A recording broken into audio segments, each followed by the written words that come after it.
सो दोस्तों, welcome to Falcon Riders India. North India के winters में राइडिंग करते समय बहुत ही यूनिक टाइप के आपको प्रॉब्लम्स फेस करनी पड़ती हैं, जैसे कि फॉग।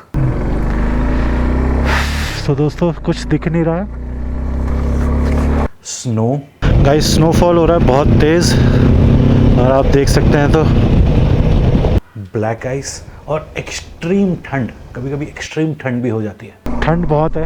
एक्चुअल में पूरे तरीके से मैं पैक्ड हूँ, तो इस वजह से मेरे को उतनी ठंड लग नहीं रही है, पर मेरे इतने वार्म ग्लव्स हैं ये, पर स्टिल ठंड और हवा लग रही है डायरेक्ट, तो आई कैन फील इट। इनके बिना तो सोच ही नहीं सकता मैं। सो इस वीडियो में मैं आपको डिफरेंट गियर्स, राइडिंग गियर्स और आपकी क्लोथिंग सिर से लेके पाँव तक कैसे करनी चाहिए, किस चीज़ से आप बच सकते हो, वो सब मैं आपको बताऊंगा।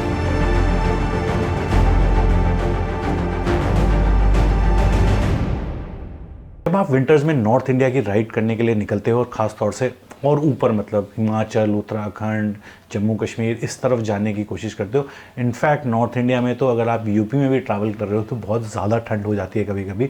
पर ख़ास तौर से अगर आप नॉर्थ में जा रहे हो, पहाड़ों की तरफ जा रहे हो, सो ठंड काफ़ी हो सकती है। मतलब इतनी ठंड हो सकती है कि आपको मतलब ठंड के अलावा और कुछ समझ में ही ना आए। और ख़ास तौर से अगर उस टाइम पे कहीं हल्की सी बारिश या हल्की सी स्नो गिरने लगे, जैसे स्नो फ्लेक्स और टेम्परेचर एकदम गिरे, तो आपकी बॉडी एकदम इतनी ठंडी हो जाएगी कि मतलब पूछोगे, आपको लगेगा कि मैं ये कर क्यों रहा हूँ। और ख़ास तौर से जो आप सांस ले रहे होगे, आपके हेलमेट पे जो फॉग क्रिएट हो जाता है, खोलोगे और बारिश हो रही है हल्की सी, तो अंदर जाएगी ठंडी एकदम से बर्फीली हवा, काफ़ी दिक्कतें हो जाती हैं। और कहीं अगर बाई चांस आप गीले हो गए कहीं से कुछ, तो फिर तो मामला ख़राब ही हो जाता है बहुत ज़्यादा। मेरे साथ बहुत दिक्कतें हुई हैं पास्ट में बारिश को लेके और ख़ास तौर से ठंड में लेके। पर एक अलग ही मज़ा है नॉर्थ में ठंड में घूमने का, ये मैं डिनाई नहीं कर सकता। और इसीलिए मैं ये वीडियो बना रहा हूँ कि जिससे कि आप राइड तरीके से अपने आप को तैयार करें, पैक करें और एंजॉय कर पाएं अपनी नॉर्थ इंडिया की राइड। क्योंकि अगर आप अपने आप को सही तरीके से लेयरिंग नहीं करेंगे, सही तरीके से कवर नहीं करेंगे अपनी बॉडी को, तो सही बताऊं कि इतना ज़्यादा ठंड हो जाएगी कि तबीयत भी ख़राब हो सकती है, काफ़ी सीरियस सिचुएशन भी हो सकती है, एक्सीडेंट भी हो सकते हैं और सबसे बुरे केस में किसी की जान भी जा सकती है। So it can be very dangerous. क्योंकि सर्दियों में, वो भी नॉर्थ इंडिया में, अगर आप मोटरसाइकिल पे राइड निकल रहे हो तो वह ऑलरेडी एक सीरियस बिजनेस है। मतलब कि एक सीरियस स्टफ है, एक ऐसी चीज़ आप कर रहे हो जो आसान नहीं है। आप अपने आप को काफ़ी चैलेंज कर रहे हो। तो जब भी आप कहीं भी अपने आप को चैलेंज करते हो, बॉडी को कहीं भी, तो you have to be in a right shape. सही तैयारियों के साथ आपको वो करना चाहिए। सो दोस्तों, सबसे पहले हम बात करते हैं, सिर से स्टार्ट करते हैं, helmet. So full face helmet मैं आपको रिकमेंड करता हूँ कि फुल फेस हेलमेट लें, आगे से खुले वाला ना लें। एक तो आपको विंड से अच्छी प्रोटेक्शन हो जाएगी, अंदर आप बढ़िया कोजी रहोगे। 12 कलावा पहने अंदर, उससे भी आपका जो हेयर्स हैं और जो आपका पूरा अंदर का है, अगर मतलब एक हीट आपकी स्टोर रहती है अंदर। मतलब इट्स नॉट जस्ट कि कहीं से भी अगर ठंडा हवा जा रही है तो आप एकदम ठंडे हो जाओगे। तो 12 कलावा पहनो। ज़रूरी नहीं है जो 12 कलावा है वो आपको वुलन पहनना है, नॉर्मल 12 कलावा भी पहनो अंदर, ऊपर फुल फेस हेलमेट पहनो। उसके बाद जो सर्दियों में एक दिक्कत आती है कि वो भाप बन जाती है जब आप सांस ले रहे होते हो, खासतौर से वो मुंह से निकलती है, तो जैसे वो नहीं होता सर्दियों में, तो वो आपके जो वाइज़र है उस पर जम जाती है। और आप वाइज़र खोलोगे तो ठंडी हवा आएगी, आप बंद करोगे तो भाप जम जाती है। तो ये बड़ी कॉमन सी दिक्कत है। तो इसके लिए पिन लॉक वाले एक वाइज़र्स आते हैं, जिसमें एक एक्स्ट्रा लेयरिंग वाले एक होते हैं, वो जो आपके वाइज़र्स होते हैं। अगर आप सर्च करोगे पिन लॉक वाले तो आप समझ जाओगे, उससे काफ़ी हद तक वो भाप नहीं बनती है। पर कुछ साल बाद या कुछ टाइम बाद वो आपको चेंज करना पड़ता है। बट मेरा तो सालों से यही चलता आ रहा है कि जब भी ऐसी सिचुएशन होती है तो मैं अपना जो वाइज़र है वो बहुत थोड़ा सा खोल लेता हूँ, ज़रा सा, मतलब बहुत ज़रा सा। उससे क्या है, एक तो वो जमता नहीं है, प्लस थोड़ी थोड़ी जो वो ठंडी हवा आती है वो मेरे को थोड़ा सा रियलिटी के चेक में रखती है, कि मेरे को ना फील रहती है कि हाँ भैया बाहर इतनी ठंड है, एकदम से अंदर एकदम माहौल गर्म नहीं है पर बाहर का पता ही नहीं, तो मैं हल्का सा उसे खोल के रखता हूँ। सो वो एक चीज़ है। बाकी जो हेलमेट है वो भी एक अच्छी क्वालिटी का पहने दोस्तों।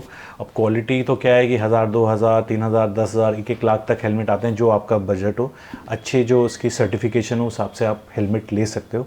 हेलमेट में थोड़ा सा मैं हमेशा कहूँगा कि अच्छा थोड़ा पैसा एक्स्ट्रा खर्च करें हेलमेट की प्रोटेक्शन को लेके। हेलमेट को मतलब पूरा खुला हुआ और पूरा खोल के ठंडी हवाओं में मत चलना ज़्यादा, क्योंकि बहुत ज़्यादा भी अगर ठंडी लोगे तो सिर ठंडा हो गया ना तो सिर दर्द हो जाएगा, सिर भारी हो जाएगा और ट्रिप ख़राब हो जाएगा। उसके बाद हम बात करते हैं नेक की। नेक ये वाला एरिया, ये भी बहुत इंपॉर्टेंट है कवर करने का, क्योंकि जब आप 12 कलवा पहनते हो कि अंदर तो ठीक है, उसके बाद जो नीचे आता है यहाँ पे, तो अगर वो मतलब वुलन नहीं है, स्ट्रॉन्ग नहीं है, तो उतना से प्रोटेक्शन होती नहीं है, और जो आपकी राइडिंग जैकेट है वो भी यहाँ पे रहती है, तो यहाँ एक गैप रह जाता है। और अक्सर क्या हो जाता है कि ये जो गैप है यहाँ से हवा अंदर चली जाती है, ये वाले साइड से ना अंदर जाती है यहाँ से, वो पूरा सील नहीं हो पाता है। आप राइडिंग जैकेट भी पूरी ऐसे करके नहीं रखते, तो थोड़ा गैप रह जाता है। तो वहाँ पे मैं जो सालों से करता आ रहा हूँ, वो मेरा ये मफलर है, और ये मेरा सालों से है, पता नहीं कितने 8-10 साल से, और ये सब मैं जब राइड करता हूँ विंटर्स में तब ये निकलता है। और ये वुलन है, बहुत अच्छी क्वालिटी का है, कौन सी कंपनी का पता नहीं, स्टिकर अभी तक है या फट गया।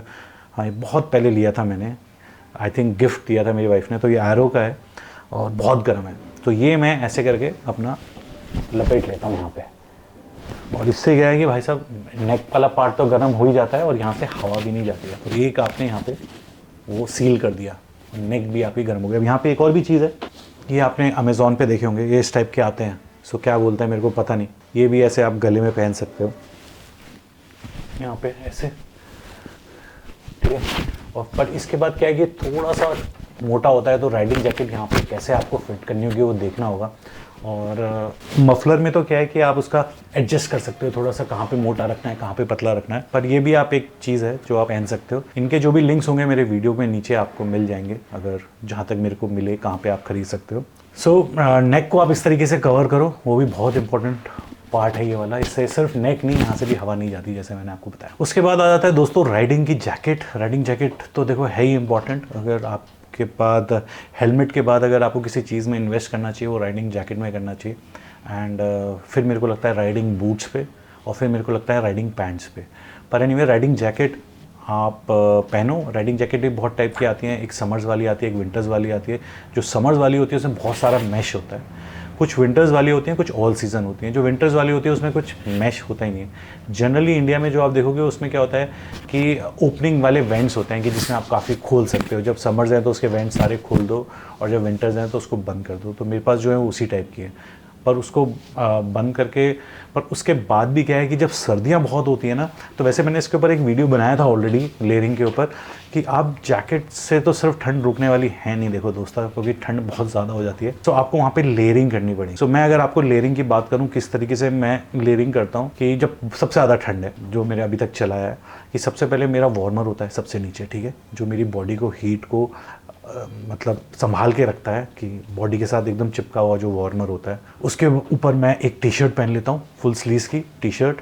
एंड उसके ऊपर क्या होता है कि ये मैं सबसे ज़्यादा ठंड की बात कर रहा हूँ, उसके ऊपर मैं एक जैकेट पहन लेता हूँ, जैसे वुडलैंड की एक आती है, हाँ भाई, जैसे ये मेरी पैक्ड है, इसके अंदर एक वुडलैंड की जैकेट है जो गर्म है काफ़ी, और पतली है, बहुत मोटी नहीं है, पतली जैकेट है, इसमें आ जाती है गर्म। तो कोई भी जैकेट जो थोड़ी सी गर्म हो वो आप पहन सकते हो उसके ऊपर, जो आपकी हवा भी रोके, ठीक है। उसके ऊपर आप राइडिंग जैकेट पहन सकते हो। अब राइडिंग जैकेट के अंदर उसकी वार्मर जो लाइन आती है, मतलब जो आपका ये जैकेट के अंदर वार्मर वाली आती है ना, जो आप उसके अंदर लगा लेते हो जब सर्दी ज़्यादा होती है, तो ये आप अटैच कर लो, एंड इससे काफ़ी गर्मी मिलेगी आपको। फिर अगर और भी ठंड है तो इसके साथ कुछ जैकेट्स के साथ वो रोकने वाली या रेन प्रोटेक्शन एक लाइनर भी आता है, ये हवा रोकती है और पानी भी रोकती है, तो ये भी आप अंदर लगा लो। अब इससे क्या होगा, 2 लेयर हो गई आपकी हवा रोकने के लिए, अंदर जाने के लिए बॉडी पे, एक ये हो गई, और एक आपने जो जैकेट पहन रखी है, जो आपने अंदर वार्मर पहन रखा है वो आपको गर्म रखा है, उसके बाद एक जैकेट पहनी मोटी वाली जो गर्म भी कर रही है और हवा नहीं जाने दे रही। उसके बाद फिर एक ये हो गई जो एक और लेयर आ गई जो हवा नहीं जाने दे रही, एंड जैकेट के अंदर जो आपने वार्मर वाली लाइन लगा रखी है, तो यहाँ पे आप पूरे सील हो जाओगे अंदर, ठीक है। मेरे को नहीं लगता कि उसके बाद आपको ठंड लगनी चाहिए। उसके बाद भी अगर आपको एक और लेयर करनी है, कि कहीं आपको लग रहा है कि अब थोड़ी सी बारिश भी हो रही है, थोड़ी कहीं स्नो फ्लेक्स गिर रही है, आपको एक एडिड प्रोटेक्शन चाहिए, तो आप बहुत सारी राइडिंग जैकेट्स आती हैं जिनके ऊपर भी एक वाटर प्रोटेक्शन या रेन लाइनर होता है जो उसके ऊपर आ जाता है। वरना मैंने ये डीकैथलॉन की मेरी, आपने बहुत सारी उसमें देखा होगा, ये एक आता है, इसको पहन लेता हूँ तो बहुत से लोग सुपरमैन बोलते हैं मेरे को, बाइक को स्पाइडरमैन जो भी। तो ये बहुत खुली सी वो होती है रेन लाइनर, बहुत खुला, ये उसके ऊपर डाल लेता हूँ एक तरीके से, तो ये एक और प्रोटेक्शन हो गई हवा की। तो अब तो अंदर एकदम आप गर्म रहोगे।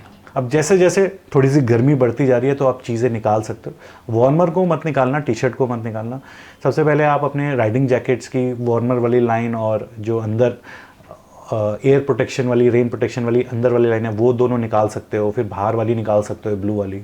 उसके बाद फिर और हुआ तो अंदर वाली वो जैकेट निकाल लो जो वुडलैंड वाली है, जो मैंने कहा थोड़ी सी गर्म वाली जैकेट है, उस हिसाब से आप एडजस्ट करते रहो कि कौन सी निकालनी है, कितनी आपको गर्मी हो रही है। तो ठीक है, इस तरीके से आप अपनी पूरी राइडिंग जैकेट की वो कर सकते हो। तो ये हो गया आपकी जैकेट, यहाँ वाला एरिया, यहाँ वाला एरिया, सिर वाला एरिया। अब आ जाते हो राइडिंग पैंट्स पे। राइडिंग पैंट्स मतलब अगर आप नीचे जीन्स पहन सकते हो, जीन्स के अंदर वार्मर पहन सकते हो, और वार्मर के ऊपर अगर थोड़ा सा वही हवा से प्रोटेक्शन चाहिए। वैसे पैरों के पास अक्सर थोड़ा सा गर्म ज़्यादा होता है क्योंकि आप इंजन के पास होते हो, तो वहाँ थोड़ी ठंड कम लगती है कंपेरेटिवली यहाँ पे, क्योंकि यहाँ थोड़ी ज़्यादा आप फेस कर रहे हो। पर उसके ऊपर भी अगर आपको और ज़्यादा ठंड है और आपको हवा भी रोकनी है तो उसके ऊपर आप जो रेन लाइनर होता है, जो भी उसका पैंट्स जो है, जो रेन लाइनर की पैंट्स होती हैं,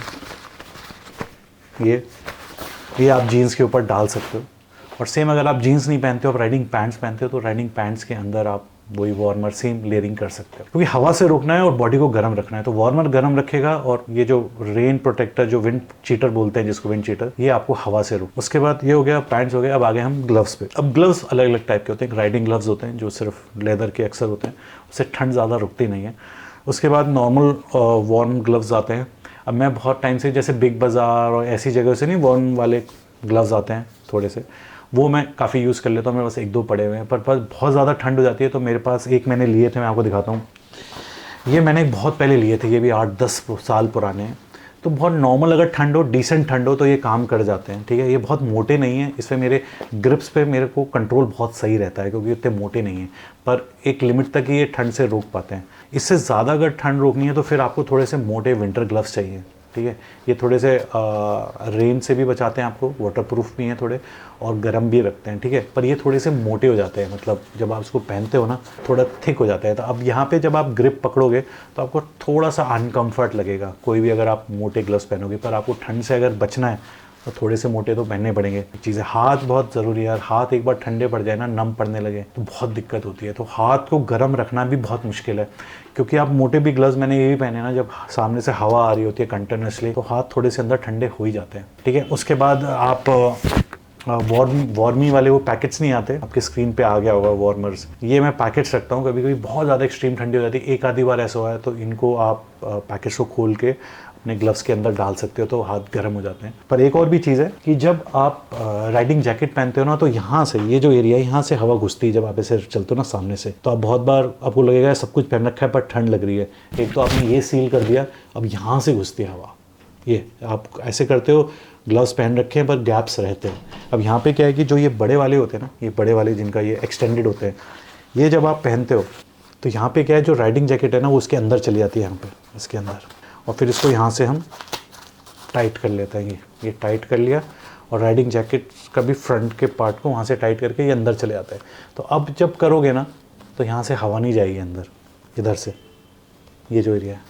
सो यही दो पॉइंट्स हैं, एक यहाँ से हवा घुसती है, एक यहाँ से हवा घुसती है। इन दोनों को आपको सील करके रखना है, तो आप अंदर गर्म रहोगे। वरना ये आपने पहन तो सब कुछ लिया, पर यहाँ से हवा घुस रही है, यहाँ से हवा घुस रही है, तो अंदर वो माहौल ही नहीं बन पा रहा है कोजी वाला, तो आपको फील ही नहीं आ रही है कोजी वाली फीलिंग। तो ग्लव्स हो गए, सिर हो गया, ये हो गया, राइडिंग पैंट्स हो गए। अब आगे बूट्स की बारी। स्पोर्ट्स शूज़ पहन के मत राइडिंग करो दोस्तों, बहुत भयंकर चोट लग सकती है जब पत्थर वत्थर उछलते हैं और वो सब, एंड इट्स नॉट गुड।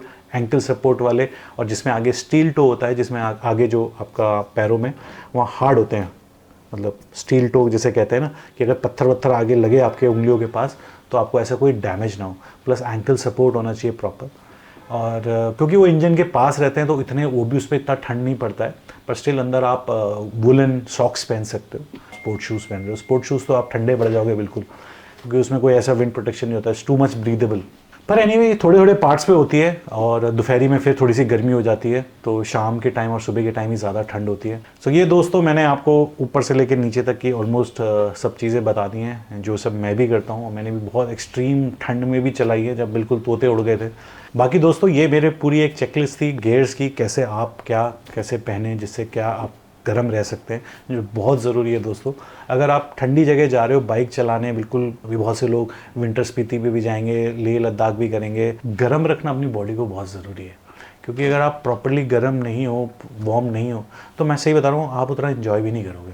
वो ठीक है, दोस्तों को लोगों को लगता है वो रील्स पे देख के भाई ये बर्फ़ में बाइक, बर्फ़ में ये चला रहा है, क्या रील्स हैं, क्या ये मज़े कर रहे हैं, पर उसके पीछे ना पूछो क्या हालत होती है घंटा।